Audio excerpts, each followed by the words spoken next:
Eu nunca imaginei que a maior traição da minha vida aconteceria dentro da casa dos meus próprios pais. Sempre ouvi dizer que família é porto seguro, mas a minha quase acabou comigo. Tudo começou no aniversário do meu pai, quando eu decidi aparecer para não fazer desfeita. Eu achava que seria só mais um almoço em família, mas em poucos minutos eu descobriria que aquilo não era uma reunião, e sim uma emboscada. Enquanto eu descansava no sofá, algo inacreditável aconteceu. E quando abri os olhos, o noivo da minha irmã estava em cima de mim, cortando meu cabelo, enquanto todos assistiam. Meu pai disse que eu precisava aprender uma lição. Minha irmã completou dizendo que era para eu aprender a me colocar no meu lugar. Mal sabiam eles que, naquele instante, quem aprenderia uma lição seriam eles, e da pior forma possível. Olá, seja bem-vindo ao canal Histórias Surpreendentes. Curta e se inscreva nesse canal, aproveite e ative as notificações. Comente aqui de qual cidade você está assistindo, vou adorar saber e deixar um coração no seu comentário. Existem momentos na vida que simplesmente nos destroem, não porque somos fracos, mas porque nunca imaginamos que as pessoas que amamos seriam capazes de nos ferir de forma tão calculada. Meu nome é Helena Figueiredo, tenho 32 anos, e até pouco tempo atrás eu acreditava que rejeição era algo que existia apenas no meu imaginário, que se eu tentasse o suficiente, se eu provasse meu valor, meus pais e minha irmã algum dia me enxergariam. Mas a verdade é que, às vezes, a crueldade mora dentro da própria casa, senta à mesa com você, abraça você em datas comemorativas e sorri só para manter as aparências. Eu nunca morei com meus pais depois dos 20 anos. Saí cedo para trabalhar e tentar construir minha vida longe da comparação constante com minha irmã mais nova, Isabela, a queridinha, a perfeita, a princesa. Eles sempre diziam que nós éramos diferentes, ela era o orgulho da família, eu, o peso que ninguém sabia onde encaixar. A cada visita à casa deles, eu esperava, como uma criança faminta por migalhas, algum sinal de carinho, algum olhar orgulhoso, um simples "que bom que você veio". Mas nunca veio. Naquele domingo, eu fui apenas para almoçar. Era aniversário do meu pai, Antônio, e minha mãe, Sônia, pediu que eu aparecesse para não fazer desfeita. Já se passaram tantos anos, e mesmo assim eu ainda carregava essa necessidade silenciosa de pertencimento. Levei um presente caro que eu não podia pagar, fiz uma torta que ele sempre gostou, e fui tentando acreditar que, talvez, naquela tarde, as coisas seriam diferentes. A casa estava cheia de convidados, risos, churrasco no quintal, música alta. Mas eu só enxergava o olhar de Isabela brilhando enquanto exibia seu noivo, Rafael, como se fosse um troféu. Eles eram o casal perfeito, pelo menos no mundo que minha família fabricava. Eu, como sempre, estava deslocada, tentando sorrir, tentando parecer bem. Fiquei cansada e sentei no sofá da sala por alguns minutos. Era apenas para descansar um pouco. Não estava dormindo profundamente, mas o que aconteceu em seguida foi tão chocante que até hoje eu me questiono se aquilo realmente foi real ou se eu estava presa em algum tipo de pesadelo. Eu senti algo na minha cabeça, como se alguém estivesse mexendo no meu cabelo. No início, pensei que fosse uma brincadeira boba das crianças da festa. Mas quando ouvi o som das tesouras, aquele clique metálico e cortante, meu corpo congelou. Abri os olhos e vi Rafael, o noivo da minha irmã, cortando o meu cabelo enquanto Isabela filmava com o celular, rindo. Levantei desesperada, com mechas caindo sobre meus ombros, meu cabelo longo, escuro, do qual sempre tive orgulho, espalhado pelo tapete. Eu mal tive tempo de reagir quando meu pai, parado em frente à porta, bloqueando minha saída, disse com a maior frieza do mundo: "Você precisava aprender uma lição". Minha irmã completou, dobrando os braços, sorrindo com desprezo: "Isso é para você aprender a se colocar no seu lugar". E o pior de tudo não foi o corte. Não foi a humilhação. Não foi ver minha própria mãe encostada no balcão, observando tudo em silêncio, sem mover um músculo para me defender. O pior foi perceber que aquilo não aconteceu por impulso, nem por raiva momentânea. Foi planejado. Calculado. Uma estratégia para me diminuir, me ferir, me colocar de joelhos, como se minha existência fosse uma ameaça ao trono que minha irmã acreditava ser só dela. Eu saí daquela casa como quem foge de um incêndio, sem pensar, sem chorar, só respirando com dificuldade. E naquele instante, enquanto tentava me recompor, eu tomei uma decisão: eles nunca mais seriam os mesmos depois do que fizeram comigo. Nenhum deles. Aquela família, que sempre me tratou como nada, estava prestes a aprender quem eu realmente era. E eu garanto, nenhum deles estava preparado para isso. Saí da casa dos meus pais desnorteada, com o coração em pedaços e o couro cabeludo ardendo onde a tesoura roçou. Eu não chorava, não ainda. Era como se meu corpo tivesse desligado todas as emoções para que eu conseguisse apenas colocar um pé na frente do outro. Entrei no meu carro, olhei meu reflexo no retrovisor e quase não me reconheci. Metade do meu cabelo estava cortado de maneira grosseira, pontas irregulares, como se tivessem prazer em cada golpe da tesoura. Meu estômago virou. Nem naquele momento, nem em nenhum outro, eu entendi como seres humanos podem sentir prazer em humilhar alguém assim. Dirigi até meu apartamento em silêncio. Quando finalmente fechei a porta atrás de mim, as lágrimas vieram, violentas, doídas, sufocantes. Eu me sentei no chão da sala e chorei até perder a voz. Chorei por tudo, por nunca ter sido amada, por ter me enganado achando que algum dia seria, por ter acreditado que a família mudaria, por ter implorado por migalhas de afeto durante toda a minha vida. Sei que muitas pessoas não entendem, mas há um tipo de dor que só quem foi rejeitado pelos próprios pais conhece, a dor de existir e mesmo assim nunca ser suficiente. Quando consegui respirar, levantei-me e fui para o banheiro. Peguei uma tesoura, amarrei os restos do meu cabelo e cortei o que ainda sobrava. Fiz isso olhando nos meus próprios olhos no espelho, e pela primeira vez senti algo diferente, raiva lúcida. Não raiva destrutiva, mas a raiva silenciosa de quem finalmente entende que não merece ser maltratado. Joguei as mechas no lixo, tomei um banho demorado e me enrolei numa toalha, sentindo uma estranha sensação de limpeza, como se eu tivesse arrancado não só o cabelo, mas anos de submissão. Na segunda-feira, eu poderia ter me isolado, mas não. Liguei para o salão onde sempre fui recebida com carinho. A cabeleireira, Regina, ficou em choque quando me viu. Não fiz rodeios, contei tudo. Quando terminei, ela respirou fundo e disse: Helena, quem faz isso com alguém não ama. Isso é violência. Foi a primeira vez que alguém deu um nome para o que aconteceu. Violência. Ela não tentou me consolar com frases vazias, não romantizou paciência, não usou clichês sobre família. Ela apenas entendeu. E isso, naquele momento, valeu mais do que qualquer abraço.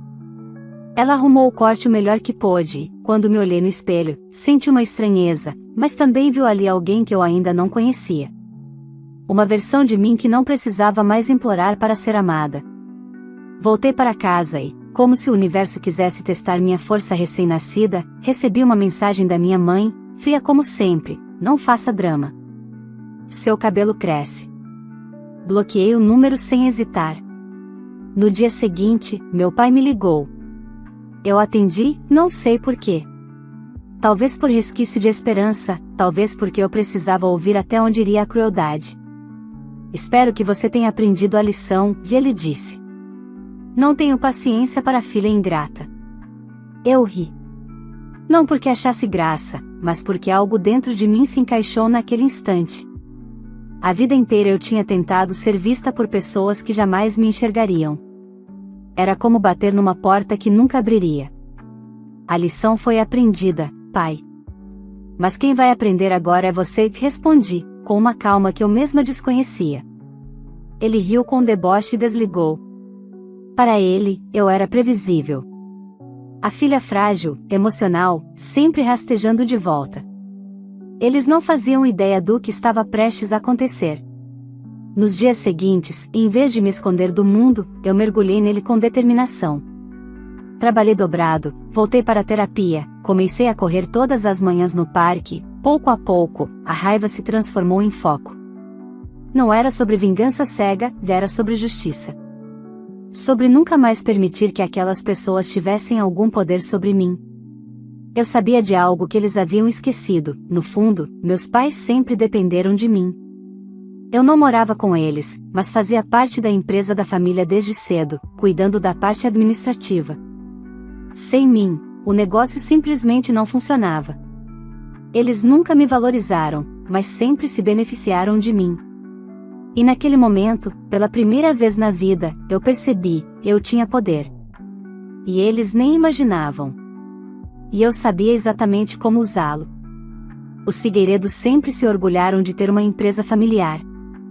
Desde fora, parecia uma história de sucesso: escritório moderno, frota de caminhões, funcionários uniformizados, contratos espalhados por várias cidades. Mas havia um detalhe que ninguém sabia: quem mantinha tudo funcionando era eu. Meu pai fazia pose de empresário, minha mãe aparecia nas fotos como uma mulher forte por trás do marido, e Isabela era chamada de a futura herdeira. A única realmente responsável pela administração, pagamentos, impostos, logística e contratos, era eu. Eu nunca reclamei, porque achei que algum dia reconheceriam meu valor. Idiotice. Na semana após o corte do meu cabelo, enquanto ainda cicatrizavam as feridas invisíveis, eu cheguei ao escritório decidida. Ninguém lá sabia do que meus pais e minha irmã tinham feito, eu jamais exporia minha dor para ser motivo de fofoca. O escritório era o único lugar onde eu ainda tinha controle. Acessei o sistema contábil e revisei os números com a frieza de quem observa um morto antes do velório.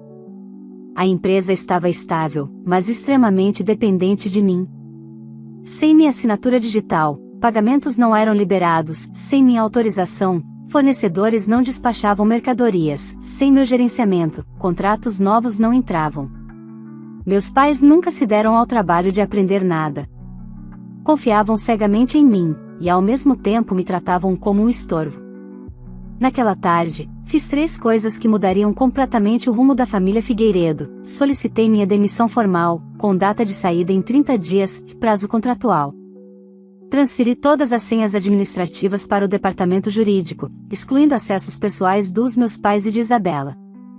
Desmarquei reuniões futuras, redirecionando os clientes e fornecedores para meus pais, com o aviso: a partir de agora, os diretores cuidarão pessoalmente de tudo. A bomba estava armada, mas ainda silenciosa. No fim da tarde, chamei meu pai na sala dele. Ele estava de pernas cruzadas, tomando seu café caro e olhando para o celular como se o mundo devesse admiração. Tenho uma notícia, disse eu, sem rodeios. Pedi demissão. Em 30 dias, estou fora. Ele nem levantou os olhos. Não seja ridícula, Helena. Você sempre diz que vai sair e nunca sai. Sempre volta rastejando. A voz dele era carregada de desprezo automático, treinado. Dessa vez não tem volta, respondi, colocando o documento na mesa. O pedido está registrado. O departamento jurídico já foi notificado. Ele só olhou para mim quando percebeu as assinaturas de recebimento. Mas, e os contratos? Perguntou, com uma insegurança que tentava camuflar. Vocês vão cuidar de tudo. É justo, não? Respondi com um sorriso que queimava. Ele ficou furioso. Então é vingança? Isso porque cortamos um cabelo? Você é mesquinha. O sangue ferveu, mas eu respirei fundo. Não é sobre cabelo. É sobre anos de humilhação, de indiferença, de abuso emocional. E sim, vocês vão sentir falta de mim, não porque sou filha, mas porque eu sou a única pessoa que manteve tudo funcionando. Saí da sala e ouvi a porta bater segundos depois. Ele havia jogado alguma coisa contra a mesa, provavelmente o café. No elevador, meu celular vibrou. Era Isabela. Isabela, fiquei sabendo que você surtou e pediu demissão. Tá fazendo show porque o Rafa cortou seu cabelinho? Cresce, Helena. Eu pensei em bloquear, mas decidi não responder. Não valia o desgaste. Nos dias seguintes, meus pais começaram a se desesperar. Contratos atrasaram, fornecedores cobraram débitos, caminhões pararam por falta de liberação de pagamento. Funcionários, sem instruções, entraram em pânico. Meu pai começou a me ligar todos os dias. No começo gritando. Depois implorando. Depois chorando. Eu não atendi. O clímax veio na 3ª semana, quando a empresa recebeu uma multa alta por atraso na entrega de mercadorias. Isso significava rombo financeiro e nome sujo no mercado. Meu pai apareceu na porta do meu apartamento sem avisar, batendo insistentemente. Eu respirei fundo e abri. Helena, você precisa voltar. Ele implorou. A empresa vai quebrar. Não é mais problema meu, respondi. Você vai jogar sua família na lama? Você é nossa filha. E vocês foram minha família quando? Perguntei com frieza. Ele não respondeu. Apenas chorou. Meu pai, o homem que no domingo me chamou de lição, agora chorava na minha porta. Eu fechei com calma. E naquele instante entendi, a vingança estava feita, mas não porque eu destruí nada. Foi porque eles sempre foram fracos demais para viver sem explorar alguém. A empresa estava caindo. O império que me ignorou estava implodindo. Mas eu ainda não tinha terminado, não por ódio, mas porque eu finalmente havia aprendido a me escolher. E tudo que viria a seguir, mudaria completamente minha vida. A queda da empresa dos meus pais não aconteceu de um dia para o outro, mas foi rápida o suficiente para deixá-los em pânico. No final do meu último dia de trabalho, deixei as chaves, desliguei minha máquina e saí pela porta sem olhar para trás. Eu não devia nada a ninguém. Pela primeira vez, eu saía de lá inteira. Naquela noite, recebi dezenas de mensagens e chamadas. Eu ignorei todas, mas não consegui evitar ver o grupo da família da empresa, que estava ativo com notificações. Motoristas, as cargas continuam paradas. Quem libera? Clientes, falta resposta urgente. Vamos cancelar contrato se não houver retorno até amanhã. Funcionários, a diretoria não sabe usar o sistema. Quem está responsável pela planilha? Meus pais sempre acharam que sabiam tudo. Ali estava a prova de que nunca souberam nada. Mas enquanto a vida deles entrava em colapso, a minha começava, pela primeira vez, a se encaixar. Na semana seguinte, recebi uma oferta para trabalhar em outra empresa, uma concorrente, inclusive. Não fui eu quem procurou o emprego. Eles me procuraram. Um dos fornecedores, sabendo da minha demissão, havia indicado meu nome. Eu pedi alguns dias para pensar. Não era medo, já era a primeira vez que eu tinha liberdade para escolher ao invés de aceitar o que era conveniente para todos, menos para mim. Nesse intervalo, decidi viajar. Não era fuga, era respiro. Peguei o carro e fui até o litoral de Santa Catarina, em uma pousada simples que eu tinha conhecido anos antes. O mar é o tipo de coisa que nos resgata quando estamos quase nos perdendo de nós mesmos. Caminhei na praia, escrevi num caderno, dormi sem medo, sem barulho interno, sem opiniões cravadas na minha pele. No terceiro dia, recebi uma ligação desconhecida. Atendi porque achei ser da nova empresa, mas engoli seco quando ouvi a voz do outro lado.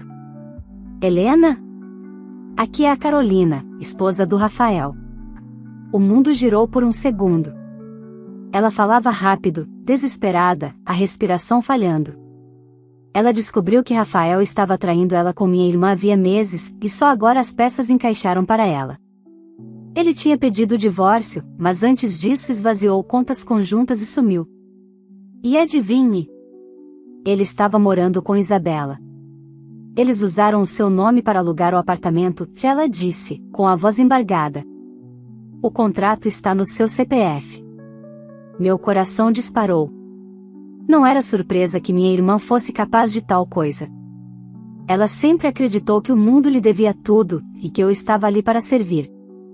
A esposa traída pediu desculpas 1000 vezes, dizendo que não fazia ideia da dimensão da crueldade daquela gente. Ela tinha prints, fotos e até conversas de WhatsApp que provariam que meu nome havia sido usado sem minha autorização. Terminei a ligação e fiquei olhando para o mar por longos minutos. Não chorei. Não tremi. Só senti uma certeza se formar dentro de mim que aquilo não era apenas familiaridade tóxica. Era crime. Voltei para casa imediatamente. Na manhã do dia seguinte, sentei com minha advogada, doutora Marina, uma mulher direta e afiada como lâmina. Eles nunca imaginaram que você reagiria, disse ela. Então vão cair do jeito mais doloroso, pela própria arrogância. Demos entrada em um boletim de ocorrência por uso indevido de dados pessoais, falsidade ideológica e fraude contratual. Também anexamos prints, fotos e gravações enviadas por Carolina. Tudo legal, tudo limpo. Saí do escritório sentindo a calma de quem não tem mais nada a perder e muito a ganhar. Dias depois, minha mãe apareceu na portaria do meu prédio. Eu quase não reconheci. A maquiagem impecável tinha sido trocada por olheiras profundas. Ela segurava uma bolsa com tanta força que parecia que ia rasgar. Helena, pelo amor de Deus, abre pra mim, ela pediu.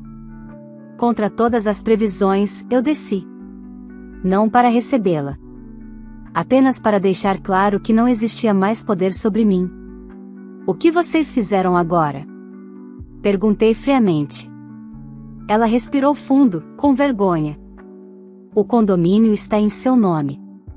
A dívida também. O oficial de justiça esteve lá ontem. Meu estômago apertou. Não era medo. Era indignação. Vocês usaram o meu CPF, falei, como quem observa uma autópsia. Sem minha permissão. Minha mãe fez algo que eu nunca tinha visto, ela se ajoelhou. Se você não resolver isso, vamos perder tudo. Eu apenas observei. Aquela cena não me trazia alívio nem prazer. Eu não queria destruir ninguém. Mas eles tinham cavado a própria ruína. Levanta, e eu disse. Você vai se machucar nesse chão. Ela obedeceu, tremendo. Você vai ajudar? Ela perguntou, com esperança. A resposta saiu da minha boca sem esforço, não. Ela me olhou como se estivesse vendo um fantasma. Helena, você está matando sua família. Não. Vocês se mataram quando acharam que tinham o direito de me tratar como lixo. Ela tentou me tocar. Dei um passo para trás. Não me procurem novamente, finalizei, antes de entrar no prédio. Quando a porta automática se fechou atrás de mim, entendi, o pior para eles ainda estava por vir. E, pela primeira vez na vida, o pior não era problema meu. Eu imaginava que, depois do choque inicial, eles tentariam alguma aproximação delicada. Engano meu. Dias após o encontro com minha mãe na portaria, meu telefone começou a receber ligações de números desconhecidos, mensagens de texto, áudios longos no WhatsApp, todos ignorados. Quando perceberam que eu não responderia, passaram ao próximo passo, tentar contato através de outras pessoas. Primeiro vieram parentes distantes, com a velha frase enlatada, família é tudo. Depois surgiram colegas da empresa da família, se você não voltar, sua irmã não vai aguentar a pressão. E, por fim, até pessoas da igreja dos meus pais, é seu dever de filha honrar seu pai e sua mãe. Curioso como ninguém perguntou o que fizeram comigo. Como ninguém se importou com o fato de terem permitido que cortassem meu cabelo enquanto eu dormia, e ainda terem chamado aquilo de lição. Para todos eles, eu era a insensível, a ingrata, a filha que virou as costas. A diferença era que agora nada disso tinha poder sobre mim. Na mesma semana, recebi a notícia que confirmaria que o castelo de vidro deles estava ruindo. A advogada me mandou a decisão judicial. O contrato do apartamento em meu nome foi anulado, e a responsabilidade criminal recairia sobre quem o assinou e usufruiu dele. Rafael e Isabela. A bomba explodiu 2 dias depois. Minha prima me enviou uma gravação feita na frente da casa dos meus pais, vizinhos discutiam alto, e a rua inteira assistia, a culpa é sua. Minha mãe gritava. Você colocou tudo no nome da sua irmã. Ela não teria coragem de fazer nada. Isabela berrava em resposta. A culpa é dela por ter estragado tudo agora. Rafael tentava falar, mas a voz se perdia entre insultos. Meu pai, que sempre posou de homem calmo e respeitável, perdeu a compostura e quebrou uma planta enorme da varanda com um chute, como um adolescente em surto. O mundo deles estava desmoronando, e eu não precisei mover um único dedo para isso. Pouco tempo depois, Rafael desapareceu da vida da minha irmã. Simplesmente sumiu, deixando contas, dívidas e promessas vazias. E Isabela? Ela correu para os meus pais, como sempre fez, esperando que eles resolvessem. Mas desta vez os dois estavam ocupados demais tentando salvar a própria pele. Inquérito, multa, juros, falência. As consequências vieram como ondas grandes demais para quem não sabe nadar. Enquanto isso, minha vida caminhava. Fechei contrato com a nova empresa. Salário excelente, ambiente respeitoso, pessoas que valorizavam meu trabalho. Era curioso viver uma realidade em que eu era tratada com dignidade, e perceber que eu tinha aceitado menos que isso durante a vida inteira. Em um sábado pela manhã, enquanto tomava café em casa, alguém tocou o interfone. Eu não esperava ninguém. A voz do porteiro veio tensa. Dona Helena, tem um rapaz aqui, ele diz que precisa falar com a senhora. Está chorando. Sabia quem era antes mesmo de perguntar. O nome dele é Rafael, completou o porteiro. Um pedido de piedade teria feito sentido se eu fosse a mesma mulher de antes. Mas eu não era. Peça para ele se retirar, respondi. Ele insiste em subir, disse que só quer pedir perdão, o porteiro hesitou. Se ele não sair, eu chamo a polícia. Falei com calma. Ele não tem permissão para se aproximar. Minutos depois, o porteiro confirmou que ele tinha ido embora. Eu me sentei no sofá. Não tremi. Não chorei. O passado não tinha mais domínio sobre mim. Na segunda-feira, outra cena inesperada, meu pai me esperando na saída do trabalho. O homem que sempre se orgulhou de nunca precisar de ninguém estava encostado no próprio carro com o olhar de quem finalmente entendeu que o mundo não gira ao redor dele. Helena, pelo amor de Deus, me escuta. Fiquei exatamente onde estava, sem me aproximar. Nós estamos perdidos, ele confessou. A empresa, os processos, os clientes, sua irmã, sua mãe, tudo está caindo. Se você voltar, se você ajudar, a gente consegue se recuperar. Você sempre foi a mais inteligente. A mais forte. Ele tremia. E eu percebi que aquela não era uma conversa entre pai e filha, que era uma negociação fria em que eu só importava porque era útil. Você lembra? Ele completou, você deve isso à sua família. A frase fez algo dentro de mim se apagar de vez. Eu não devo nada a quem permitiu que arrancassem minha dignidade, respondi. Ele tentou segurar meu braço. Me afastei imediatamente. Cuidado, eu disse. A lei agora está do meu lado. Nunca vi tanto ódio nos olhos dele. Ódio pelo fato de eu não estar mais no lugar que ele acreditava ser meu. Você vai se arrepender, ele disse por fim, com a voz baixa e venenosa. Eu já me arrependi durante 28 anos. Agora acabou. Ele entrou no carro e saiu cantando pneus. Fiquei ali de pé, observando o carro desaparecer, sabendo que aquela era a última vez que eu permitiria que ele falasse comigo como se eu fosse propriedade. Naquela noite, ao entrar no meu apartamento silencioso e iluminado apenas pelas luzes da cidade entrando pela janela, outra certeza tomou forma dentro de mim: eles não tinham aprendido nada ainda. E por isso, ainda não tinham caído o suficiente. A última parte da história estava se aproximando, e seria definitiva. O fim não chega como nos filmes. Não tem trilha de suspense, gritos, portas batendo. Às vezes ele chega em silêncio, quando finalmente entendemos que nada mais precisa ser dito. E foi assim que aconteceu. 3 meses depois do último confronto com meu pai, eu havia aprendido a viver uma vida que nunca imaginei ter. Comecei a viajar nos fins de semana, redecorei meu apartamento, fiz novos amigos no trabalho. Aos poucos, as cicatrizes internas deixaram de doer. O espelho já não me lembrava do corte covarde no meu cabelo, ele agora crescia como eu, diferente, forte, livre. Eu não pensava neles. Não por ódio, por ausência mesmo. E essa foi a maior vitória. Mas o destino, quando quer encerrar histórias, provoca encontros.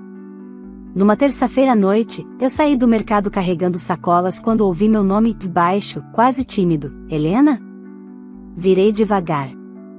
Minha irmã estava ali, na calçada oposta. Se eu não a conhecesse desde criança, eu não a reconheceria. A maquiagem impecável havia sido substituída por olheiras escuras. As unhas, sempre feitas, agora estavam roídas. O salto alto de sempre tinha sido trocado por um tênis gasto. Ela se aproximou devagar, como se tivesse medo da minha reação. Sua voz falhou, preciso falar com você. Não respondi. Só fiquei parada. A vida tá muito difícil, ela continuou. A gente perdeu a casa. O Rafa sumiu. O pai e a mãe só brigam. Eles estão vendendo coisas para pagar advogados, nada dá certo. Ela respirou fundo, com lágrimas na beira dos olhos. Eu sei que você não tem obrigação nenhuma. Eu sei que fui horrível com você. Eu sei que estraguei tudo. E eu só queria pedir desculpas. Não para você voltar, não para consertar nada, só desculpas. Eu esperava sentir raiva. Esperava sentir vingança, satisfação, ironia, mas não senti nada além de lucidez. Pela primeira vez, eu vi a minha irmã como ela era, não como o espelho de tudo que eu nunca pude ser. Você pediu desculpas, eu disse. E eu ouvi. Ela concordou, tímida, com esperança frágil. Mas não muda nada, finalizei. O brilho nos olhos dela se desfez. Ela entendeu. Eu sei, ela sussurrou. Só queria que você soubesse, que você venceu. Fiz que não com a cabeça. Não, Isabela. Ninguém venceu. Você perdeu a mim, e isso foi escolha sua. E eu perdi a ilusão de ter uma família, e isso foi necessário. Ela começou a chorar. Eu não toquei nela. Não ofereci abraço. Não era crueldade, era limite. Tchau, Helena, ela disse, antes de virar as costas. Tchau, Isabela. E aquilo foi tudo. Os meses seguintes passaram como vento. A empresa oficializou a falência. Meus pais se mudaram para uma cidade menor para reduzir custos. Pessoas em comum sempre tentavam me atualizar sobre eles, mas eu sempre respondia a mesma coisa: não quero saber. Porque a liberdade não é apenas viver longe. É viver sem olhar para trás. Foi no final daquele ano que a vida me mostrou, sem esforço, o quanto eu havia mudado. Eu estava fazendo trilha num parque ecológico e, no topo da montanha, o silêncio era tão profundo que dava para ouvir a respiração da natureza. O sol se escondia atrás das montanhas e deixava tudo dourado. E ali, sozinha, com o coração tranquilo, eu entendi: eu nunca precisei que eles me amassem para ser inteira. Eu precisei apenas me amar. Quando voltei, decidi marcar um novo corte de cabelo.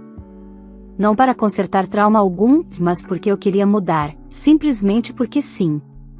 Sentei na cadeira, olhei no espelho e pedi: pode cortar do jeito que valoriza meu rosto. A cabeleireira sorriu. Mudanças assim vêm de quem finalmente se encontrou. Quando o corte terminou, eu sorri. Não era um sorriso forçado, nem de alívio. Era orgulho. O tipo de orgulho que ninguém pode tirar. Às vezes me perguntam se sinto falta deles. Não. Sinto falta do que eu queria que tivéssemos sido, mas não do que realmente fomos. Me perguntam se um dia eu voltaria. Não. Porque paz não se negocia. Dignidade não se devolve. E amor próprio, quando floresce, não cabe mais em lugares pequenos. Hoje, quando deito para dormir, não penso mais em dor, em vingança, nem em respostas que eu nunca tive. Penso no futuro, no meu nome escrito por mim, na vida que eu escolhi viver, e não na vida que me empurraram para aceitar. E se um dia alguém me perguntar onde eu aprendi a ser forte, responderei sem hesitar: no dia em que aqueles que deveriam me proteger decidiram me ferir. E eu escolhi me proteger de volta. Se essa história tocou seu coração, eu quero te pedir uma coisa muito especial: curta esse vídeo, porque isso ajuda demais o nosso canal a alcançar mais pessoas que precisam ouvir histórias fortes como essa. E se você ainda não é inscrito, aproveita agora e se inscreve no canal, ativa o sininho para não perder nenhum dos próximos vídeos. Daqui todos os dias tem histórias emocionantes de superação, força e transformação. Agora eu quero saber a sua opinião: você faria o mesmo que essa filha fez? Você teria coragem de colocar limites, mesmo sabendo que iria perder a família? Me conta nos comentários, eu leio todos, e quero muito saber o que você pensa. E antes de comentar, deixa também de qual cidade você está assistindo esse vídeo, porque eu amo ver até onde as nossas histórias estão chegando e quero passar lá nos comentários e deixar um coração especial para você. Ah, e se você conhece alguém que passa por uma situação parecida, compartilhe esse vídeo. Às vezes, uma história como essa pode abrir os olhos de alguém e mudar uma vida inteira. Obrigada por estar aqui. Até a próxima história.